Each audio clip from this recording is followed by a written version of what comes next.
ಅನ್ಪೂರ್ಣ, ಗಂಟೆ 9:30 ಆಯ್ತು, ಮಗುಗಿನ್ನ ಊಟ ಹಾಕಿಲ್ವಾ? ನಾನ ಹಾಕಲ್ಲ ಅಂತೀನಿ. ಊಟ ಮಾಡಿ ಅಂದ್ರೆ ಚಿಕ್ಕಬ್ದಿರ್ ಬರ್ಲಿ ಅಂತಾಳೆ, ಅವ್ರನ್ನ ಕರೆದ್ರೆ ಅಣ್ಣ ಬರ್ಲಿ ಅಂತಾರೆ. ನೀವು ಬರ್ದೆ ಇವ್ರು ಯಾರು ಊಟ ಮಾಡೋ ಹಾಗಿಲ್ಲ, ನೀವುಗಳು ಮಾಡ್ದೆ ನಾನ್ ಮಾಡೋ ಹಾಗಿಲ್ಲ. ಒಟ್ನಲ್ಲಿ ಈ ಮನೆಯಲ್ಲಿ ಎಲ್ರು ಉಪವಾಸ ಸಾಯೋದಕ್ಕೆ ನಾನೇ ಕಾರಣ ಅಂತ ಹೇಳ್ತಾ ಇದೆಯಲ್ಲ? ಮೇಸ್ತ್ರಿ ಆಗಿದ್ದಾಗ್ಲೇನೆ ಒಂದಿನಾನು ಅರೆ ಹೊಟ್ಟೆಗೆ ಹತ್ತಿಲ್ಲ, ಇನ್ನೀಗ ನೀವು ನಮ್ಮನ್ನ ಉಪವಾಸ ಕೆಡುತ್ತೀರಾ? ಅದ್ಯಾಕ್ ಸಾಧ್ಯ?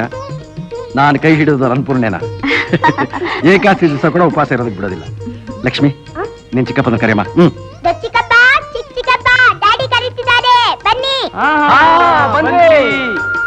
ಏನಯ್ಯ ಮಾಡ್ತಿದ್ರಿ ಮಾಡಿ ಮೇಲೆ? ನಾನು ಸ್ಟಡೀಸ್ ರೂಮ್ ಅಲ್ಲಿ ನೋಟ್ಸ್ ಬರ್ತಿದ್ದೆ. ನೀನು? ನಾನು ಅಷ್ಟೇ.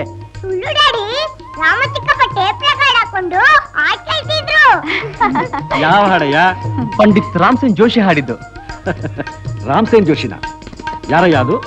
ಇನ್ಯಾರಣ, ಇವನೇ ಮನಸ್ಸಿನಲ್ಲಿ ತಾನು ಭೀಮ್ಸೇನ್ ಜೋಶಿ ಅಂತ ತಿಳ್ಕೊಂಡಿದ್ದಾನೆ. ಟಾಯ್ಲೆಟ್ ಹೋದ್ರು ಹಾಡು, ಬಾತ್ರೂಮ್ ಹೋದ್ರು ಹಾಡು.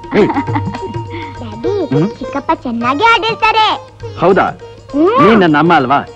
ನೀನ್ ಸರ್ಟಿಫಿಕೇಟ್ ಕೊಟ್ಟ ಮೇಲೆ ಮುಗದೇ ಹೋಯ್ತು. ಎಲ್ರು ಹೀಗೆ ಮಾತಾಡ್ತಾ ನಿಂತಿರ್ತೀರೋ ಇಲ್ಲ ಊಟ ಗಿಟ್ಟ ಮಾಡ್ತೀರೋ?